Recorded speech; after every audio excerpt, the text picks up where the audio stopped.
Why doesn't Donald Sterling just sell the team himself? How does this benefit him and maybe even potentially the NBA?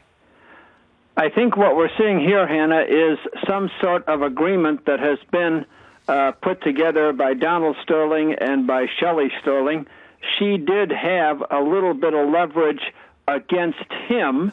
She may not have had much leverage against the NBA, but because he was worried about her doing something in the divorce court or anywhere else, he has recognized the reality of the situation, and he has brought her into an important role as he now concludes his ownership of the Clippers. In what sense does this mitigate a potentially protracted legal battle? This could bring everything to a total end in a big hurry. This could actually be a win-win. This could be good for the NBA and good for the Sterlings. The NBA, if this can work out, does not have to worry about Shelly Sterling. It does not have to worry about a lawsuit from Donald Sterling.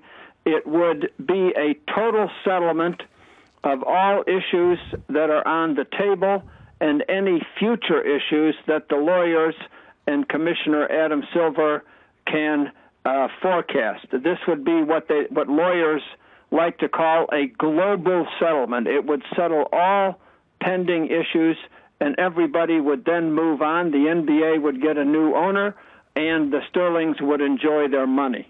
That's a best-case scenario that all parties are hoping for, but what's a potential fly in the ointment here? The fly in the ointment is that somehow Shelly or Donald Sterling decides the price is not right. They decide to go back into the world of litigation. They withdraw any agreement that they have indicated at this point.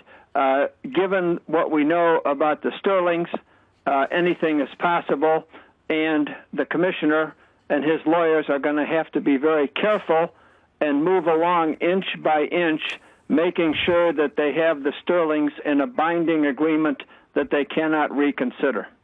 It's reported there still needs to be a transfer of controlling ownership. We haven't heard anything from the NBA. This is all coming out of the Sterling camp at this point. If the NBA cannot reach a deal with the Sterlings or with Shelly, what legal options does the league have to oust them as owners?